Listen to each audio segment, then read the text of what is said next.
Empower Black men to live extraordinary lives.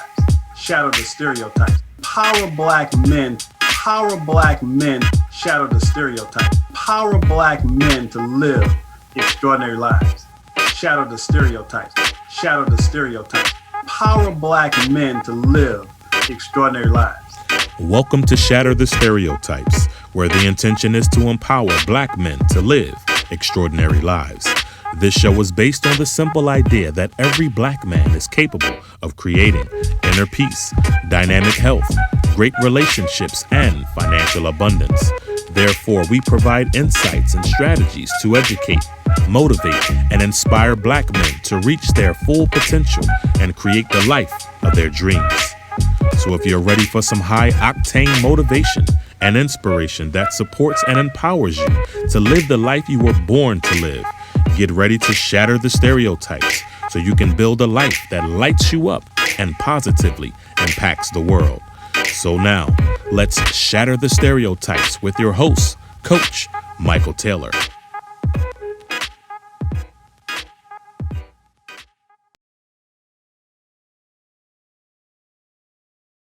Hello and welcome to Shatter the Stereotypes, where the intention is to empower Black men to live extraordinary lives. You see, there's never been a shortage of Black male role models. There's only been a lack of exposure of those role models in mainstream media. So my goal is to showcase and highlight Black men who are doing remarkable things in the world. And joining me today is a man who is doing just that. His name is Keith Mitchell, and he's a former All-Pro NFL linebacker who is now a celebrity yogi and a motivational mindfulness coach. So what's up, Keith, man? How you doing? Welcome to Shatter the Stereotypes. Hey, Coach Michael Taylor. Hey, thank you so much for having me. And I want to also kudos to you, man, putting this platform together. I think it's a positive, constructive thing for the culture, for the community. And so I want to commend you on all your efforts of just putting that, changing the narrative, correcting the narrative, and putting our images out there the way they should be. So I commend you for all your good work that you do now and will continue to do in the future.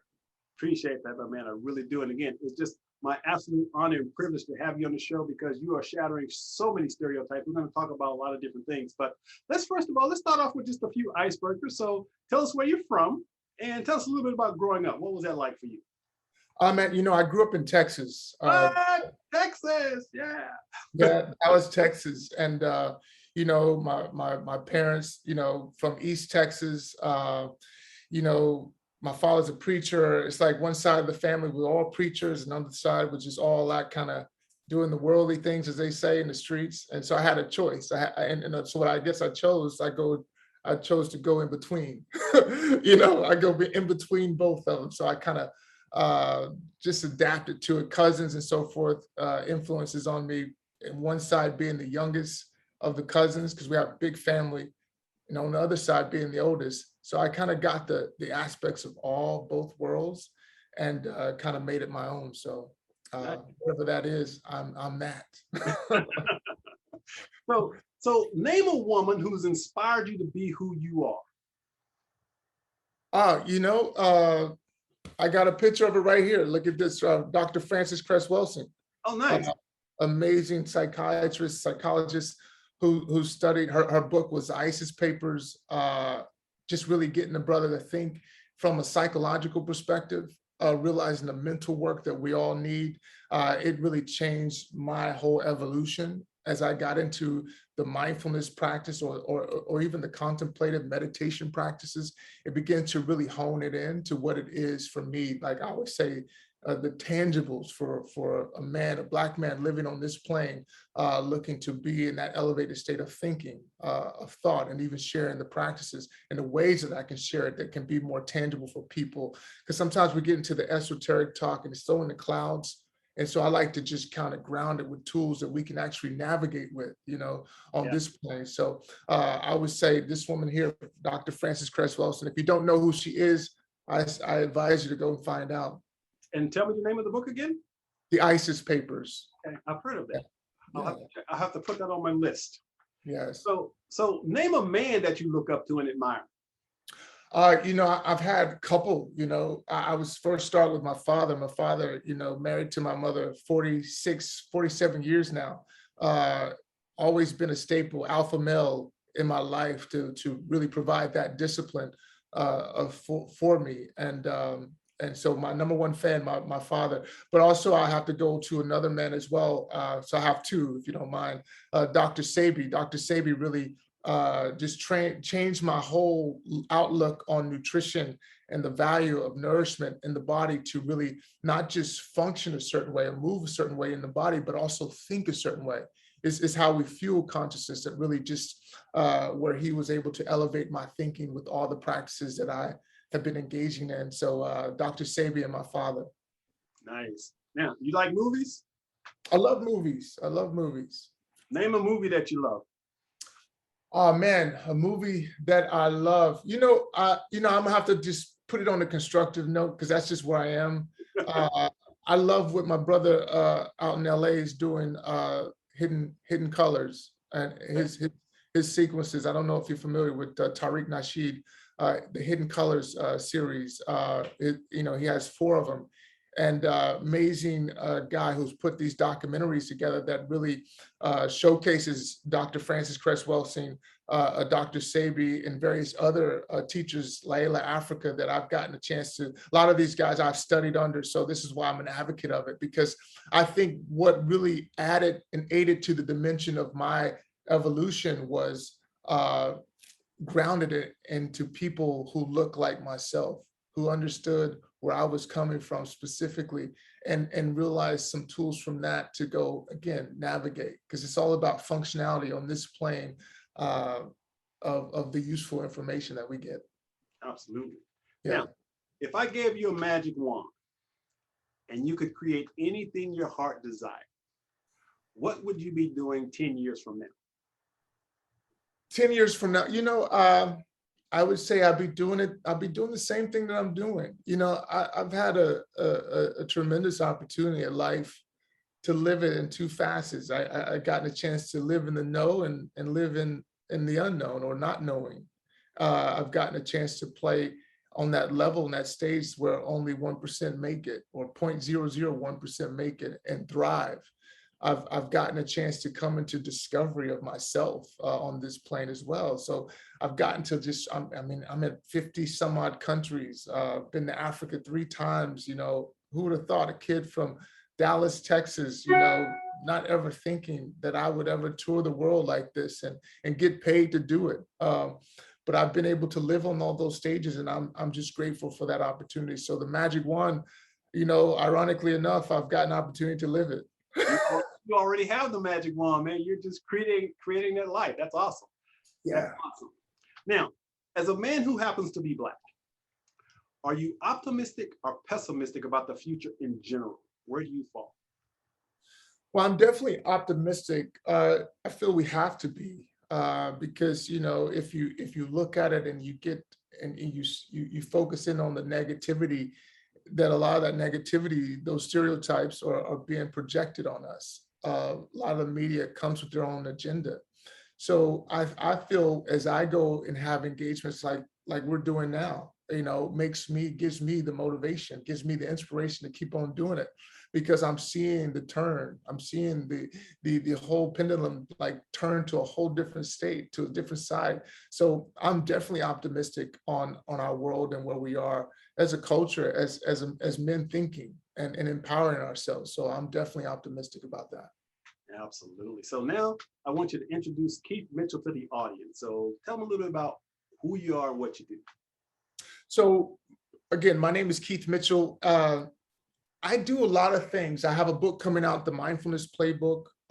So I teach mindfulness, and what mindfulness is a codified way of living your life. Is staying on code with you. And it's basically what I'm suggesting is your intention. It's not about good or bad. It's just about why. Why am I doing it? And then living off that as an intention. And then every day, just like when I think about when I was playing the sport, every day I thought about attaining that goal of being, whether it be attaining that level to play at, or as I'm playing, to live that level of excellence as I'm really just honing in at my craft. And so I look at it as the developmental process that we have as humans. We can do the same thing. it really accesses and taps into our greatness potential, I call it. So I'm an advocate of that. I'm inspiring people. I love to really just show people ways that they can see that within themselves. I also just opened up a company. We do retreats. This is another thing I'm really excited about. And so we create these experiences for people to have through connectivity. And we put you on this adventure, whether it be going to spend weeks at Dr. Sabri's Usha village, the late Dr. Sabri's Usha village, or like touring Egypt through the pyramids, or different types of things that I think of as I've experienced the world, how I can like really create something that with my own twist. If I would like to invite my friends or people that would like to experience these things, like just create the wildest and most interesting adventure that you could imagine. Just like what we have in September 30th, sailing the Nile River on a yacht, things like that. Yeah.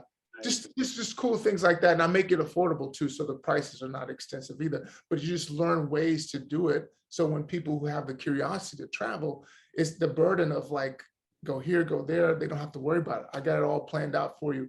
And we get to experience it in a really amazing way because I've been before. Nice. Now, you say this is something you've just recently launched?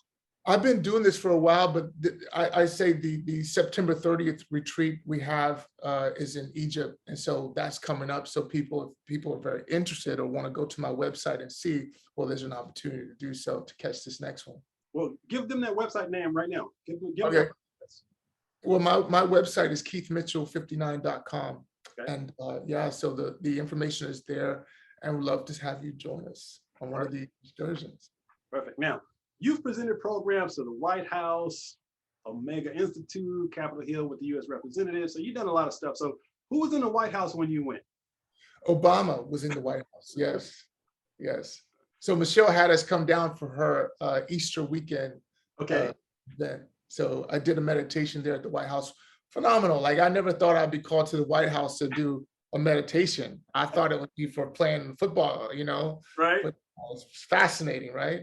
That's amazing. That's absolutely amazing. Now, I'm a huge fan of Deepak Chopra, and you were featured with him on One World. What was that like?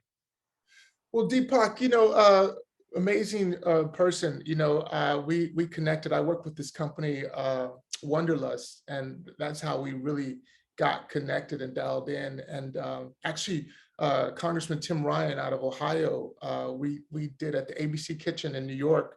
We did one of probably my first events, and actually they had me on stage with Deepak. I'm like, God, like how did I get my first stage? I'm on with the congressman and Deepak Chopra, and then they had me go last. I'm like, are you kidding me? But it turned out great, and it was an amazing opportunity to learn from someone who's been doing it for so long. And I love his work, and not only is an advocate of his work, I'm also a friend. So yeah, nice. That's awesome. Yeah, he's been really instrumental in my spiritual growth for the last 20 years or so. Amazing. I haven't had an opportunity to meet him personally, but I've attended lots of his events. So, awesome. So I want to go back a little bit, and I want you to try to think about 10-year-old Keith. So, what were you like as a child? What was a 10-year-old Keith? What was he like? Well, 10-year-old Keith, my father, like I said, my father was a military guy, preacher. So I had it tough, but the thing about that toughness, it prepared me, it prepared me for everything that I would ever think about putting myself into to go through. That mental toughness is a thing that through adversity, we stand up and we can face it. I think it was needed for me in my life to attain on the level that I've attained, and I need to have a strong mind. And my father prepared it. So my father roughed me up a lot, had me in karate. And with it, I was trying to find my way. And ironically enough, I had a really interesting teacher in a class, probably around 6th grade or so. And the teacher asked me, where do you see yourself in 5-10 years? And the thing is that I thought about it, and this is why I think contemplation, meditation is such a profound concept, because it gets you thinking, critical thinking is so necessary for us. And so it got me thinking, and in that we can even call it meditation. But and I began to realize, okay, if I can either sit back and just ease into it, or I can begin to create my, as Deepak would say, my reality. I can begin to start putting those cobblestones to the road that I wanted to find my way to go on, and not just have, you know how they do. You wish upon a star and let it just unfold for you. No, I didn't trust that route. So I began to put my roads together at an early age, and yeah, and ironically, it came true. And grateful for that coach, that teacher who shared that with me. Now, you went to Texas A&M. Yes. And you received a Bachelor of Arts in Economics. So I'm curious, what were your initial career goals? Was football your primary goal, or you got a degree in arts and economics? Was there something you want to do in that area, or why did you choose that field? Well, to be quite honest, I first started out computer science because my mother was a computer programmer at the Federal Reserve Bank of Dallas. So my father was always pushing education, and so I was in a dilemma with that. And so I actually started computer science, but all the labs, maybe even I wasn't that smart at that time, maybe even I can admit that too. It didn't work out. So I ended up going to economics, so that was just my fallback. And yeah, it worked out. Gotcha. Now, initially you were undrafted, but through your commitment and perseverance, you made it to the NFL and actually became the NFL's highest paid undrafted player, which I think is pretty amazing. So there you were, living the dream. Yeah. And then in an instant, that dream turned into a nightmare. Tell us a story about that injury. Well, the thing about it, and I guess going back, I want to start that bottom, or the beginning of what you said, because that mental toughness, again, adversity. And if I didn't have that mental toughness, I would have could have settled into the victim role, Yeah. I wouldn't let that defeat me. And it made me, again, go harder. So through my success in the National Football League, I earned it. So no one could tell me, hey, Keith, I don't think you did. I did it. And I got receipts. But nevertheless, the thing about what happened at the end, or really the end of, I actually feel the start of my evolution of Keith, right? It's kind of like, it's just life. Life happens. Now I can have my idea about it, but it's the nature of it. Like you do this for a long time. At some point, your body's going to break down naturally. And on that particular Sunday, my body just gave out. It's like I held you through high school, I held you through college, and down the pros. Now I'm done.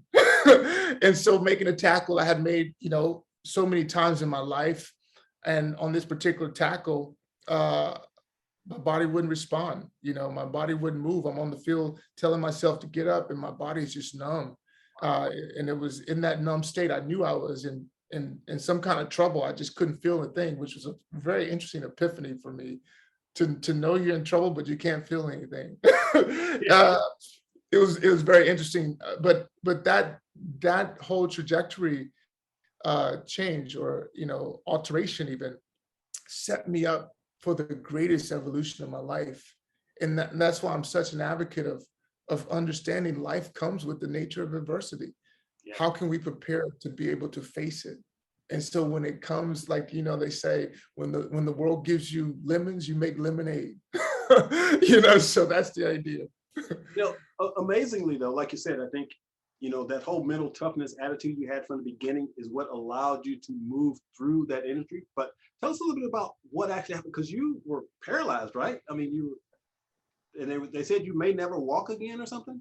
Yeah, from the neck down, basically the right side of my body was just basically, non-existent. And like you mentioned, to be able to one moment, be able to do everything physically possible, playing in the National Football League, an actual game, to the next moment being completely almost helpless. I mean, that's one extreme to the other. But again, I think the one thing that really saved me in that sense was me connecting to myself. A nurse, she came to me, she talked to me about conscious breathing. She asked me the question, do you know what happens when you breathe? And actually, as the audience is listening, I want you to think about that idea. do you know what happens when you breathe? And yeah, we breathe all the time, but have we ever considered it? And what happens when we begin to consider the mechanisms of the happenings when we breathe? And then when you begin to understand that dynamic, now it becomes a tool for us. So on the inhale, the diaphragm pushes down. On the exhale, it pushes up. So about 10,000 breaths a day we take. So think of it. Your emotional body is in your liver, kidney, intestine. So in the liver, there's anger. The emotion of anger resides in the liver. In the kidney is where fear resides. And in the intestines is where worry resides. So when we begin to breathe deeper, it begins to sedate the emotional body. So it allows us to go through the processing mechanism that life presents us. Yeah. So it takes us out of the fight or flight, and it preps us, how I say it, and it preps us mentally to be able to experience it and go through it. You know, interesting enough, because when I first learned about breathing exercises, and the instructor said, you know, take a deep breath. And when I did, my stomach actually went in instead of, you know, filling up. And so I had to relearn, if you will, how to be aware of my breathing. And we kind of take that for granted, you know, we just don't pay attention. Yes. You know? So, yeah, because it's a very interesting thing, because in the heart, the lungs, when you think of chest breathers, well, they don't need your movement. They get the movement already. The heart's pumping. As long as it's pumping, you're here. As long as the lungs moving, you're here. But what begins to be stagnant is the lower extremities. And so by just simply breathing and understanding those mechanisms, we gain and add that value to our lives. So as we're going through, again, life. So now what that looks like on another trajectory is like, well, I begin to realize an emotional maturity. So now, again, I'm not in fight or flight. So I can be in my conscious state of mind. Okay, I can stay in my intention, you know? So when I breathe correctly, when I allow that breathing mechanism to be my practice, now I'm constantly in a meditative mood for as I'm concerned. And I, even as I share it, like it's a constant yoga practice, because fundamentally it's breathing and moving. So how did that play into your recovery? So when I learned the tool, when I learned to access the tool of breathing, well, then I wasn't the victim anymore, because now I could contribute to my own healing. So it switched for me psychologically, because again, it's like back to when I was a kid, where I can let my life come to me and unfold like they say, or I can begin to, again, put the pavement down brick by brick. And so now I begin to realize how I could help myself.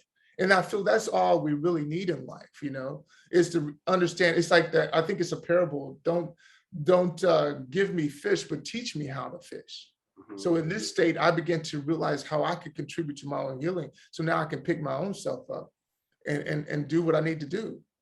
Yeah. Yeah.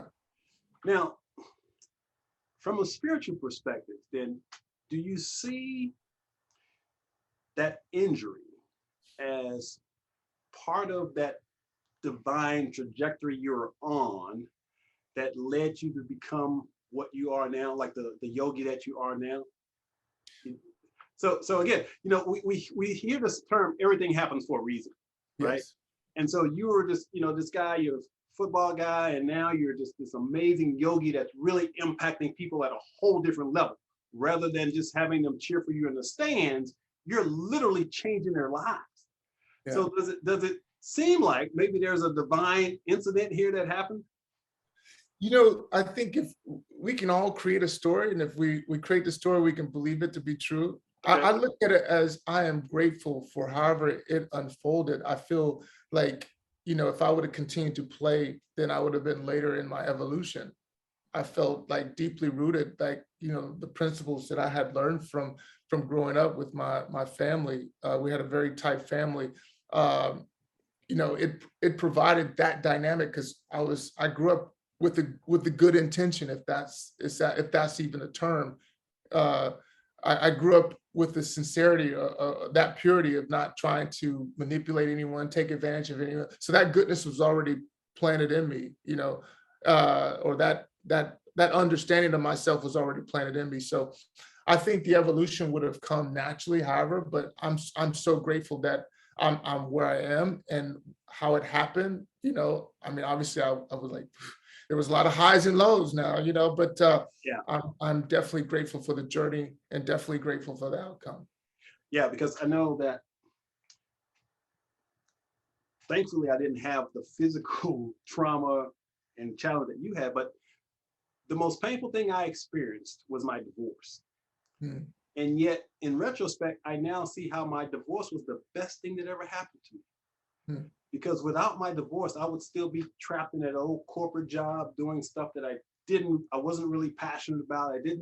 It's like my divorce was my universal wake-up call. It was like the universe saying, you're not doing what you were put here to do. And so as a result of that, again, I became a writer, I became a speaker, and like yourself, I'm impacting people's lives with my work. Yeah. I would have never had that opportunity if I would have not listened to the universe and stayed stuck, in that other situation. So I believe, again, everything happens for a reason, and I'm just, it's awesome that you see that it's all just part of your process, and you are where you're supposed to be, which is Yeah, and I think also we have to be mindful that, and pressure creates the diamond. yeah, When exactly. we're pushed into, the nature of gaining muscle, we have to tear it. And everything you know, and that pressure also allows us to grow. And sometimes it looks a lot of different ways. I feel just to be open to experience the growth or embrace. I have in my book, I have this chapter, Embrace the Conflict, because conflict is the nature of life. And as long as we're here, we're going to be faced with it. So let's get used to it. Let's Yeah, understand how to navigate through it. Be more constructive as we face it. And so I look at it like that. That's why I say life is a happening. And as it happens, I learned to navigate with it, the push and the pull, yeah, and to flow. That's why we go into a flow, you know.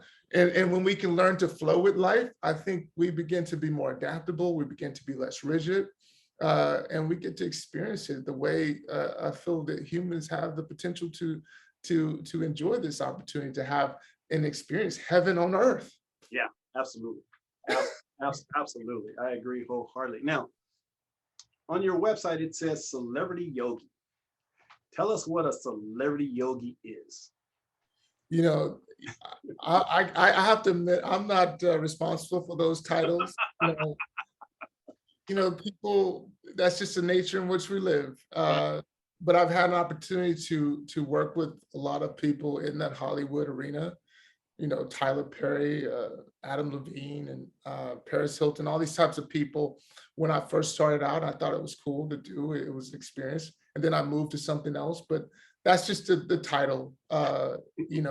Yoga, the fundamentals of who I am and what I feel yoga is has a lot of intent from the standpoint of really looking at how we deal with suffering, looking at how we deal with the evolution of the human. It's growth and development in a lot of ways, how I share it. And yeah, this allows us to evolve in ways that we can be better problem solvers. Better problem solvers allows us to be in better relationships with one another, Absolutely. starting with ourselves. Yeah. So that leads us to our primary conversation, which is meditation.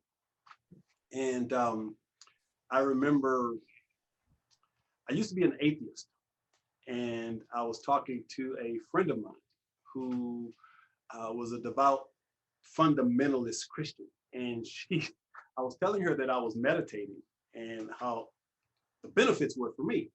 And I remember the look on her face, and she was like, "That's trafficking with the devil." She's like, it's like we have this aversion, if you will, sometimes in traditional religion, that we see meditation as something that's not beneficial, something that's not religious or whatever.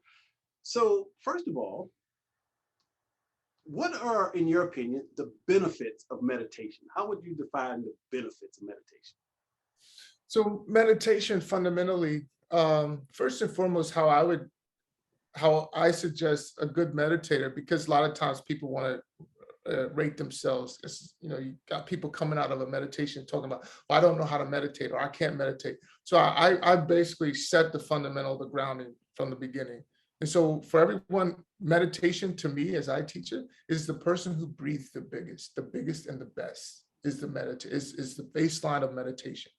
Let's start there, because I want to take the anxiety and fear from the standpoint that I can't do it, because everybody can meditate. And we start with breathing, right? And so from breathing, we go into the self-reflection. And in another lane or parallel to that, I gauge it to like film study. And so when you begin to align your intention, it's like you're looking at the tape of yourself.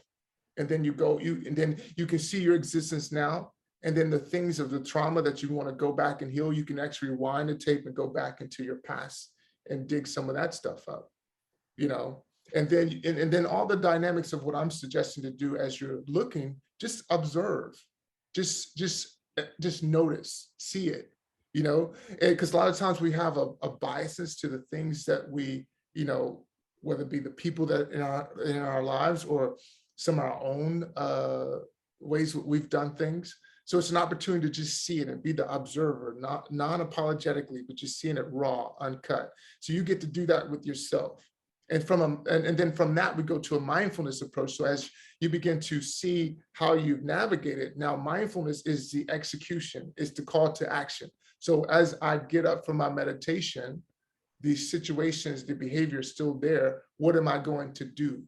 How am I going to alter it, if I even want to? So now I begin to realize an accountability to myself, you know? So now it's like, okay, now, so when life happens or I'm responding a certain way, well, then I'm not the victim. I realize it's within me and it's my choice, you know? So I think it changes the game. It puts the ball in your court and you get to be your Michael Jordan, your LeBron James, and do what you do. There you go. You know, because again, I think it's really I've gotten so much pushback from Black folk because of how I think. And I just feel blessed that I've always been able to think for myself. And I never allowed other people to tell me what or how to think. But I know that it's really challenging. And again, I primarily focus on Black men and changing their mindsets, right? Yes. And there's this resistance, you know, sometimes to things that are, shall I say, uncomfortable. Meditation is one of those things, because it's like, as you mentioned, some people say, well, I can't meditate. You know, I tried it, doesn't work, you know, that kind of thing. So your approach, I think, makes it a little easier for people to grasp. I love the idea of watching a movie and seeing and being able to reflect on that. But I'm curious, in terms of meditation and healing, because you use the word healing, which I think is really important, because healing on an emotional level, as Black men specifically, we are sometimes afraid to talk about. So can you talk a little bit about how that meditation can help a person maybe do some of that inner healing? How does that work? Well, by noticing, you get to realize that it's there. A lot of times we've blocked it out. We've done a great job of blocking things out, forgetting things. But those things, you know, Layla Africa, one of my teachers who's not here anymore, rest his soul, he says the body is the most unforgiving entity on the planet. And he said, well, how do you know? Well, look down on your shin or your leg. And if you fell off a bike when you were 5, 10 years old, well, that scar is still there. Well, if the physical scar is still there, well, then what do you think the emotional scar resides? So we have that, but we're also resilient. So we build ourselves up. So we build this big, thick layer, you know, this exterior armor. And we say, well, I'm big and tough, not realizing that those scars are still there. So as we begin to reflect, we can actually notice and see what's still there and give it some attention, give it some breath, give it you talk about letting go. Well, we got to first discover what's there, you know? And so when we begin to unravel some of those things, now we can realize like, okay, wow, you can start to feel it. You know, these things come up emotionally and we can do something about it. And we get that opportunity to heal. We all have it. Unfortunately, it's just a life that we've experienced. No one gave us a manual about life. And we're all going, you know, still learning. Hopefully, this is my approach. But yeah, so we get to gain that opportunity to realize what's there and realize how we can move it. Now, with that being said, you hear a lot in the media and so forth about being in the present moment. Eckhart Tolle, you know, The Power of Now, which I think is an amazing book. But being able to be fully present in the moment is extremely powerful. So for those who are watching and they're thinking, okay, so what is this meditation thing going to do for me? Can you talk a little bit about the power of being in the moment? So the power of being in the moment is again being present, and what presence looks like is like the attachment to our previous experiences. Uh, we get to kind of drop those notions, those stories, and we get to experience, you and I, as we're having this conversation, solely from the fact of when we first started this to now. And instead of bringing the conversations of other men about meditation, or just any type of dialogue that we've had previous, and we get to engage with one another, and what that looks like is a blank slate. What that looks like is an opportunity that we can build, we can grow, we can evolve, and realize, wow, we can have discussions. I think, the very interesting thing is, I've been saying lately, in particular since COVID, the opportunity to see, for others to see us have dialogue like this, to have a different type of conversation, is the same as teaching someone a warrior two posture. It's the same as any other type of like sitting, cross-legged position, breathe, meditation. It's the same dynamic, and Right. because we've never seen it before. So we get the opportunity to have this engagement. That's presence, that's the newness. And I feel that's what awaits us at every moment of this life, to be in that present moment. And what you'll find is, wow, because I talked about the travels that I've had, and I've been to like 50 countries at this point in my life.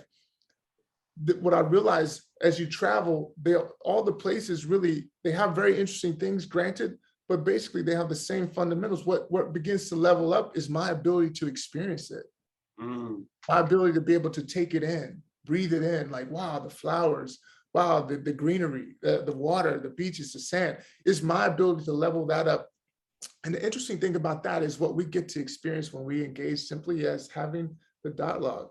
Wow, we can talk about different things. We can even have different opinions, and it's okay. We can be like, wow, your opinion is interesting. I'll think about that.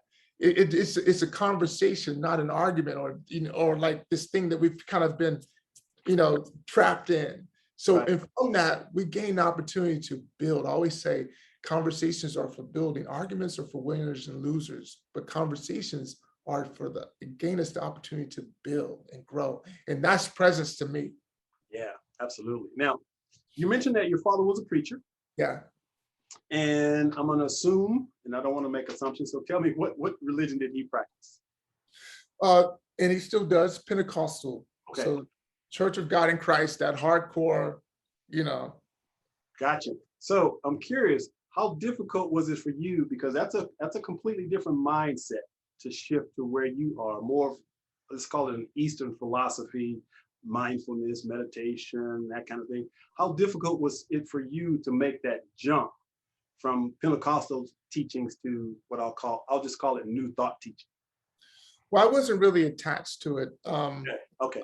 I used to ask a lot of questions in church as a kid that it seemed a lot of people didn't really quite have an answer for. So I Yep. was already convinced in my own way. But I'm gonna tell you a very interesting thing that happened is, and it's not necessarily even with my father at this point right here, but it's with my mother. So at the age of 60, my mother got breast cancer, stage 3 breast cancer. And by that time I had met Dr. Sebi, and I had become a vegan. I'm a vegan for over 8 years, 9 years now. And and I knew who Dr. Sebi was, obviously, in the powers of nutrition and so forth. So my mother got breast cancer, and I was speaking in Houston, and I got an opportunity to go to MD Anderson, which is the mecca of breast cancer in Houston. And I, as like, the doctors was suggesting chemo. I'm like, what about an alternative way? And the doctor's like, well, when I suggest chemo or radiation, this whole concept, no one, you know, goes against my authorization or my ideas about this. I was like, well, we're going to do this today. So my mother, through the process of me going through my evolution, we've built the relationship. My family, period, we've cultivated this relationship. So we had put some time in. So my mother she would trust me over the doctor in Oh, this wow. case. Right. And that's the type of work that I had been working with my family on. And because we can go into that another time, but so with my mother trusting me on this, I leaned on the intelligence that I had gained and with my teacher at the time, because he was still living, Dr. Sabi, to realize what we could do for my mother. And my mother listened, and she bought into it. And what happened for her in a 3-month span changed her life, changed her thinking. And she was cured of stage 3 breast cancer without chemo, radiation. And here's the kicker about this. This is why I'm bringing this up. For a long time, my mother had a hard time sharing. In the church, we have this concept of testimony. Oh yeah. She had a hard time sharing her message because she was in conflict mentally, because she was always taught that God or Jesus was supposed to bring her healing. And what she realized is she did something herself for her own healing. And it was like a glitch in her matrix. You know what I'm saying? And so she had a hard time. And so nevertheless, I got a chance to take her to Honduras to meet Dr. Sabi. Wow. And my whole family. For a while, I had my father vegan. He kind of, as they say, backslid, you know. But my sister and my mother vegans to this day. That's awesome. That's amazing. Now, I'm curious though, with your work, and don't need a specific number, but I'm just curious, what is the Black male participation in your work? For example, if you do a seminar, and let's say there's 100 people there, what percentage of them would be Black men? It'd be low. It'll be low, depressingly low. But you know, the thing about it is, and the way I combat that, I created a foundation called the Light Up Foundation.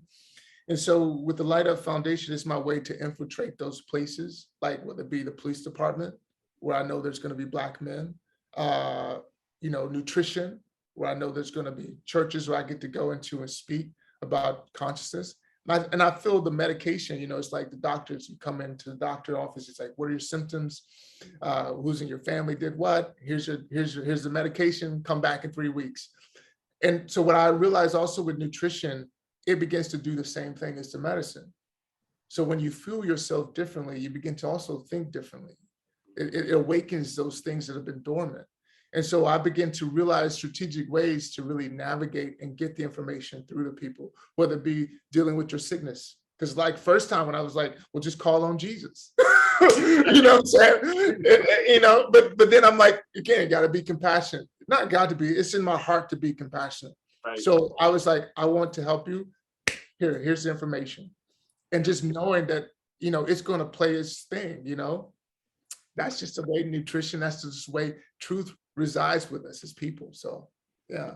You know, because I mentioned I went through a divorce. And so back in the day when I was, you know, going through my own transformational process, I'll call it. And I was in this restaurant one day and I overheard a conversation between these two young Black males, and apparently well-educated, well-spoken professional guys.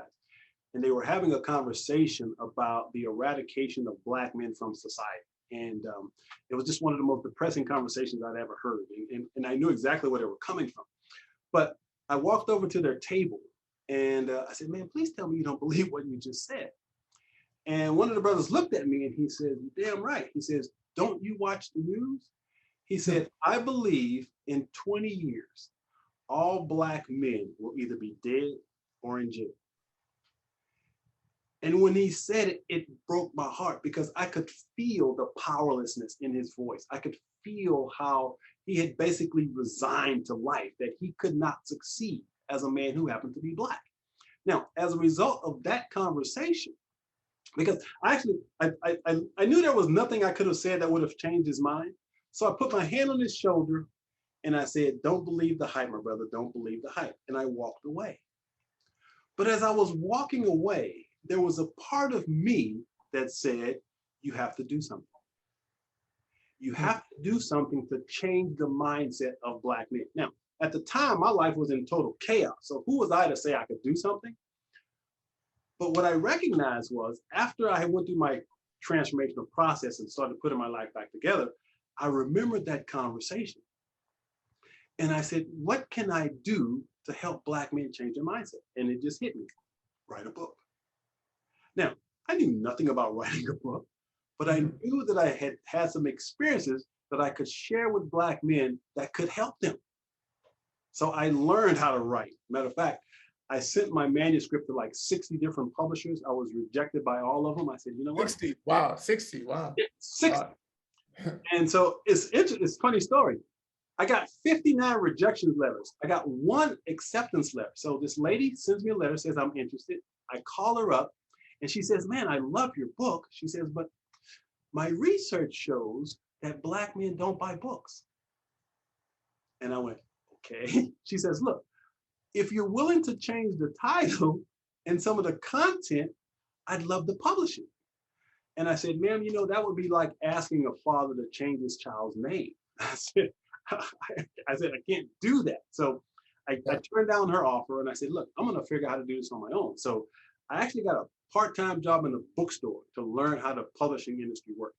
Wow. And learned the whole thing about publishing. And here I am 9 books later. But I say that to say this. It's challenging getting Black men to change their mindsets. It's really difficult. And so that's why I launched this platform, so that I could bring men like yourself to introduce different ways of thinking, different ways of seeing the world. And the good news is Black men really relate to the idea, shatter the stereotypes. Because they know intuitively that we aren't the stereotypes that the media puts out there. So from a marketing perspective, it has really helped me get my message out there.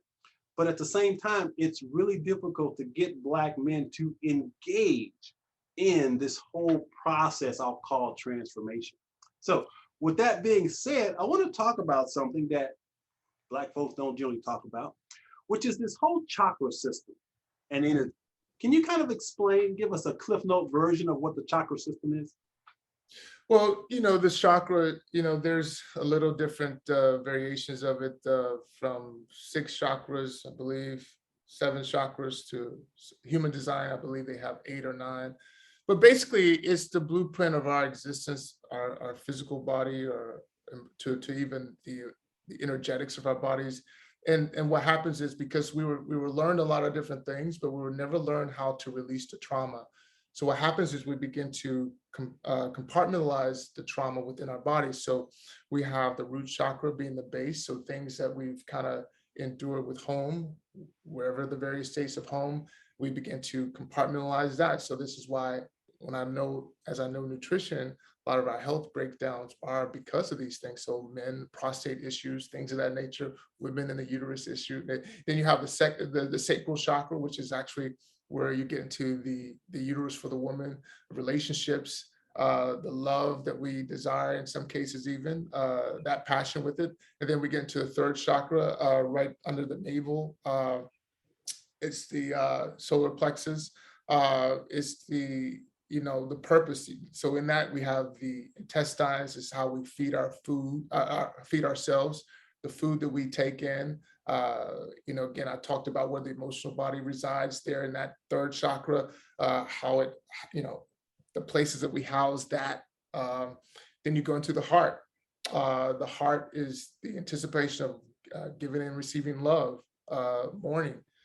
We compartmentalize those things there. Heart and lungs, whenever you see someone who has a breakdown in their lungs and their heart, they don't smoke, but it's because they're grieving, they're mourning something.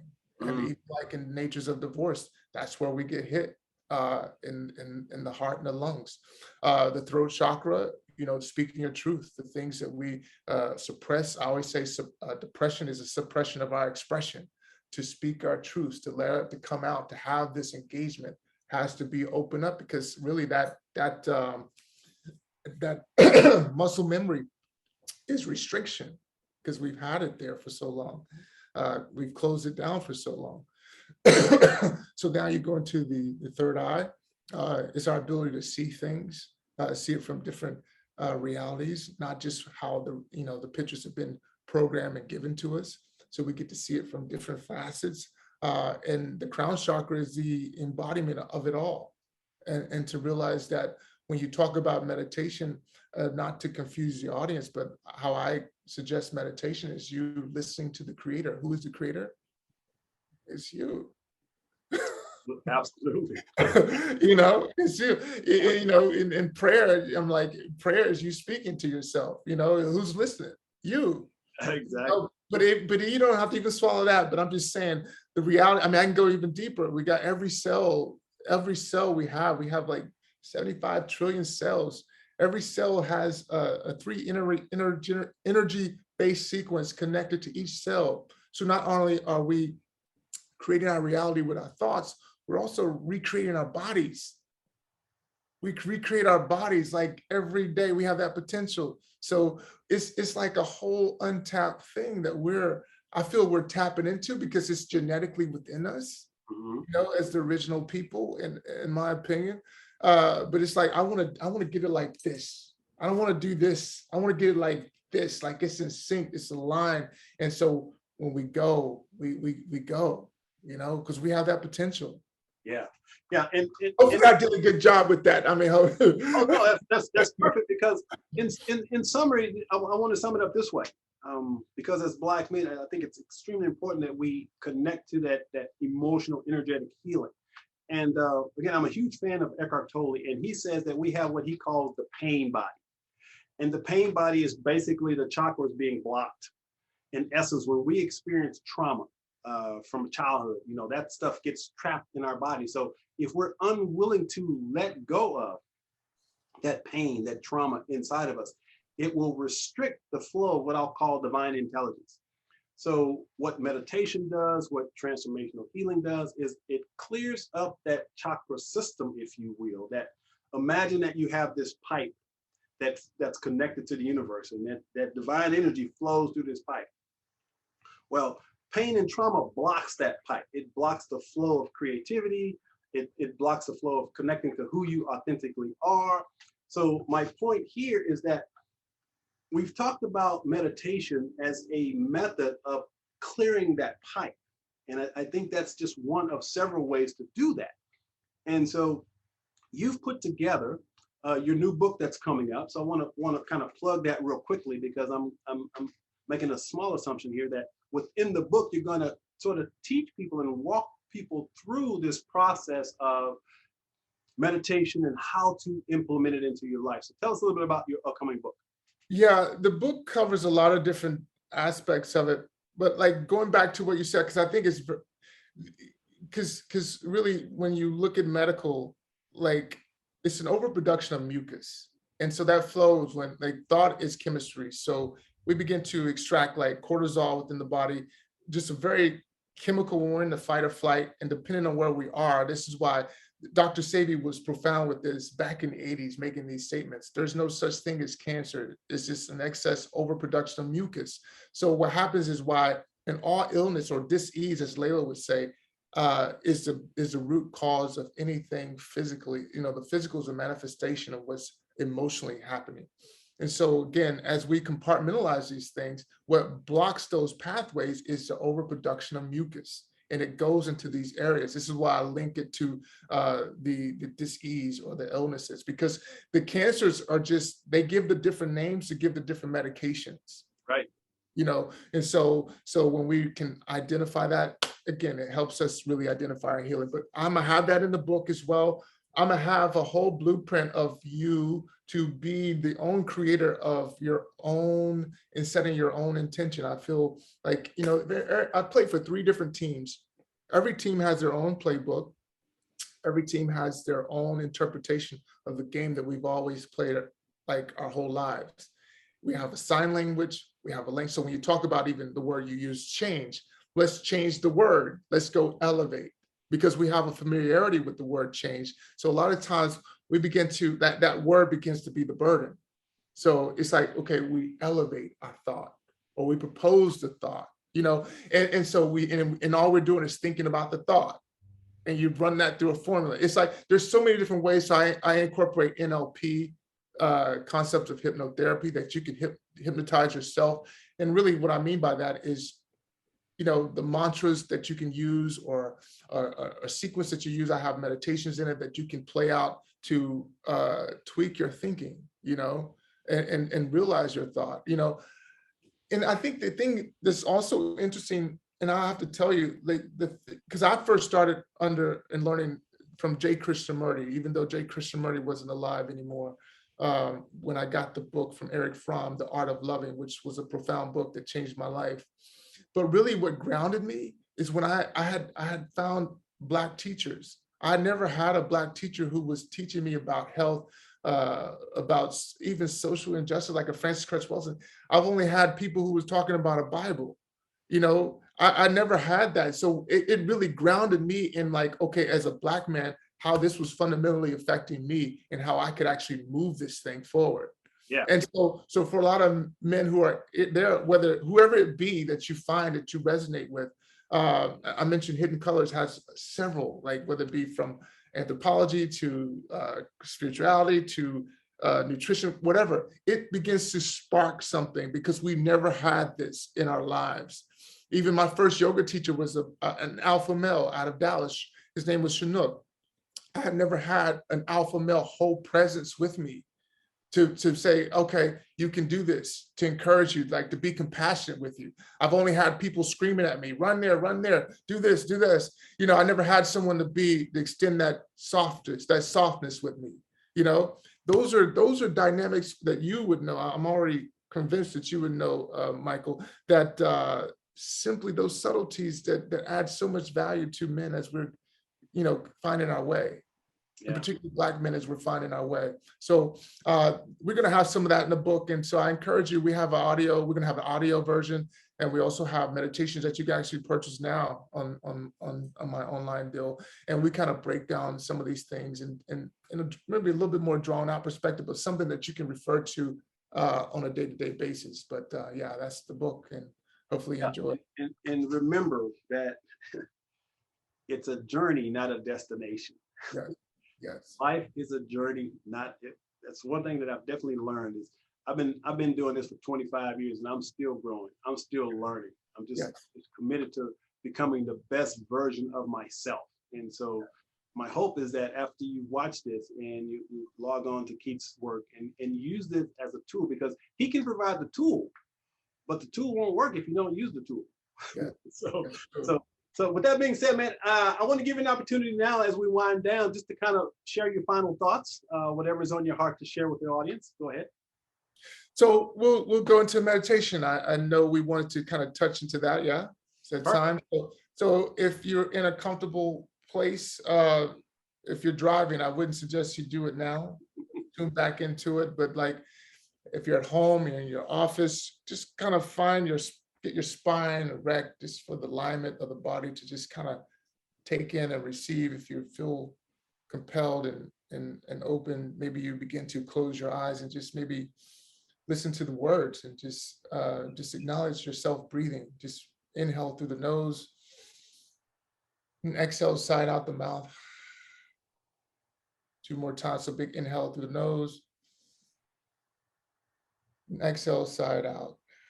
And on this last one, we're going to just hold it at the top. So big inhale, hold it at the top, very top. Hold. And exhale side all the way out. And just notice what you feel.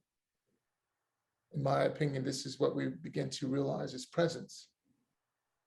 Notice the beat of your heart. Notice the sit bones. If you're sitting, the hips connecting to the chair. Just notice yourself being grounded and just feeling weightless, maybe just feeling the space as it shifted, and just notice how you feel. It's okay to feel. Feeling allows us to be more human. And just acknowledge yourself, acknowledge where you've been, realizing that I'm not the victim, I'm the victor. I'm here. And with every breath I have an opportunity to move in a different direction, to move in a more constructive direction. You know, to realize that I'm not the victim to anything. It's my choice. I can transform, I can heal, I can choose to be better, whatever I desire to be. Just breathe that in. Just notice how you feel. The first state of just realizing and identifying your breath is because we've been disconnected from our breath so long. Just for a second, just begin to apologize to yourself. Self, I forgive you for being disconnected and allowing that to go on for however long it's been.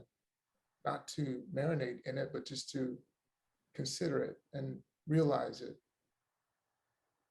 But by realizing I get to begin to start a newness, a new opportunity to gain my connectiveness to myself, to listen to myself, to acknowledge that myself needs to heal and cultivate this rapport with myself, this relationship with myself, and to realize that I'm worth it. I'm worth it. You may even begin to just say that to yourself. I am worth it. My life is worth it.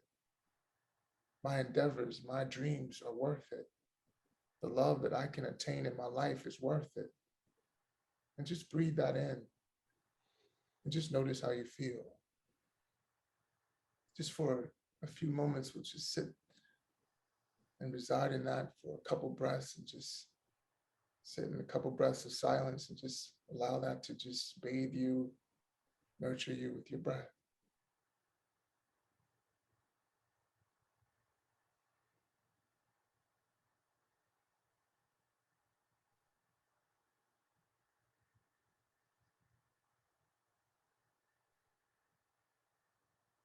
Maybe you begin to wiggle your fingers, your toes, just bringing your awareness back into this time and this place, acknowledging that maybe you were heavy in the beginning. Just feel that lightness and feel that rush of energy, just like I can do it. You know, that motivation that you may feel, that shift in energy that you may feel, that optimistic window that you've created for yourself. I can do it. I got this. I'm worth it. I love myself. And as we do at the end of our practices, just to seal in this deal, this commitment to ourselves, like bring the hands together, thumbs pressed against the heart, chest, just honoring the energy that you give, the commitment that you give to this, the commitment that you have to yourself for growth and development. One big inhale. And exhale. Namaste, peace, blessings. And open your eyes. Outstanding. Outstanding. You know, as I think back, man, I got to be honest. I've been doing this for 25 plus years. You're the first Black male that I've listened to with a meditation. In 25 years, it just hit me. Yeah. It was amazing. Thank you. Thank you. Yes. Thank you. Definitely going to order your program. I love meditation. And there's something about your voice, the sincerity that I get from you that really grounds that meditation in. So thank you for that. Appreciate it. Awesome.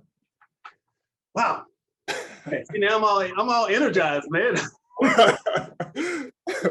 I'm all energized because to be completely honest, you know, there's a lot of times where I've kind of felt alone as a Black man doing this work, you know, doing meditation retreats and doing this inner work. But I know that it's by divine providence that I went through that process so that I could share it with Black men who look like me. Yes. So I get the divinity in all of it. So I'm excited about it. I know what's coming. And I'm just so glad that you and I have had an opportunity to connect. Yes. I appreciate you a ton for the work that you're doing. And I wish you continued success in all of your endeavors. Thank you so much for having me. It's been a great conversation, and I look forward to seeing even greater, bigger things from you as well. So excited that we're connected. Absolutely. And I know our paths will cross live. We'll get a chance to connect. I know that'll happen. So, but I do want to give you also an opportunity. Any closing words you want to share after this conversation? Anything you want to share with the audience? Just put it out there right now. Well, I encourage you to, those who are out there listening, I encourage you to get a practice, a mind practice. You know, and you know, the thing is to question yourself, provide questions, and you know, hard questions for yourself. There's a concept that I use from a teacher named Neely Fuller. It's like, it's the 4 pillars of just fundamentals that you can live by. It's like, what do I want to do? Why do I want to do it? How do I feel I'm going to do? Like, how am I going to, like, think about how are you going to achieve this thing that you want to do? And what is the constructive result of doing what you want to do? So we'll do that again. So what do I want to do? Why do I want to do it? How do I plan on doing what I want to do? And what will be the constructive result of doing what I want to do? Nice. Yes. Nice. Really nice. So it's all about setting intentions.